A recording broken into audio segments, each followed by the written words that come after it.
Hey guys, this is Editors Depot and you're watching another intro template tutorial. Feel free to pause this video at whatever moment you wish if we're going a little too fast for you. And if you have any questions, leave them down below in the comment section.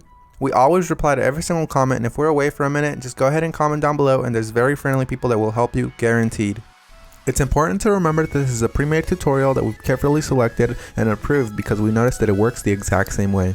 If you have any questions, comments, or it's just not working for you, just leave a comment down below and we'll get back to you, guaranteed. Now this tutorial requires both Adobe After Effects and Cinema 4D. You will absolutely require them. If you do not have them, go ahead and visit EditorsDepot.com. We can do any template customization at very affordable prices. Just feel free to select the template you wish and check out with it and detail everything you want on the template. Now that that's out of the way, all you're going to want to do is open up the Cinema 4D file. So here it is, and we already have it open, so we're going to go ahead and bring it up.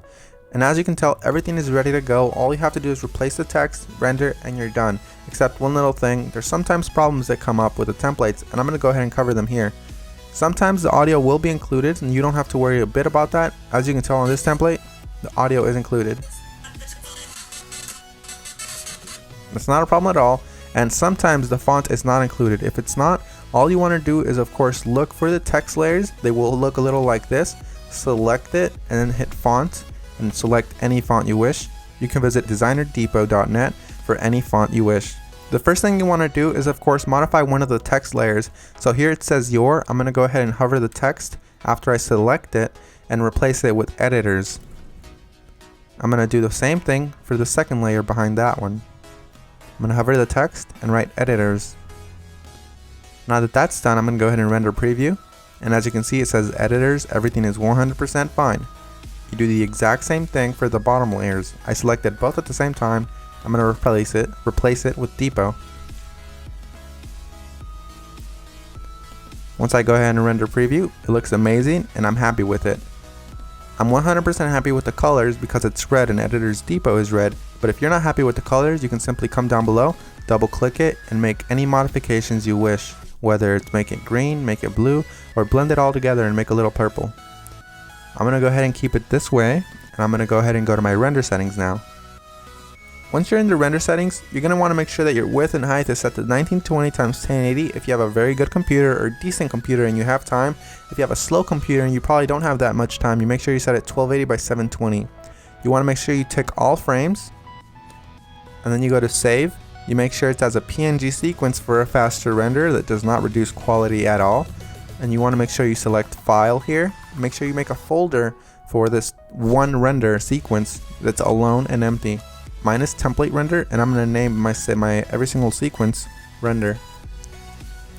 You close that and you begin the render. While it finishes rendering, I'm going to go ahead and open up my Adobe After Effects file and go ahead and get started with that for you guys. As you can see, that says that there's two files missing, so I'm going to go ahead and find them for my computer. So I'm going to wait for it to load, and as you can see, it says here that the audio is missing. I'm going to go ahead and double click the file, and I'm going to find it for the computer. It should be included in the template, and if it's not included, we're sorry and we're going to do our best to try to help you, but if it's not, you can go ahead and include any audio you want. As you can see here, it's not included, so I'm going to go ahead and just drag in one of my copyright-free files that I have in my library. You can use the one that we're using for this tutorial. Another really quick tip you can actually follow is just close this, right click the file, and go to rename. You can actually copy the entire name if it still has the original name of the song. Then you go back to YouTube, you paste that there, and you download the file from there. You want to make sure it's copyright free and you're not breaking any laws though. Once you've gone ahead and replaced your song, you're going to want to go ahead and replace the other thing that was missing, which is of course the PNG sequence. It might be a PNG file, .png, or it might be an MP4 file, or anything within those regards, like QuickTime for example. You're going to go ahead and double click it and replace it with your render sequence. I'm going to select the first frame, scroll all the way down just to be safe, and select the last frame. You want to make sure you do the same thing, all while holding shift, so it selects every single one. You make sure you tick on sequence here where it says PNG sequence. You should have that option for Windows as well. You hit open and it will import every single one and it'll make it look like a video. That makes your render much faster and it looks the exact same.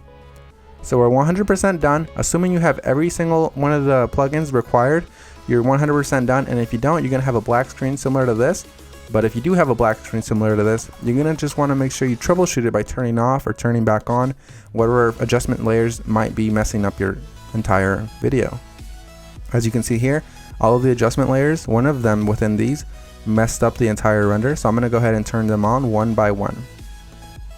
That one's fine, that one's fine.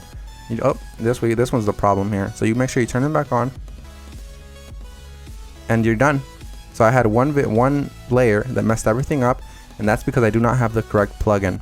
You want to make sure you fix that, and you want to make sure you don't run into that problem again.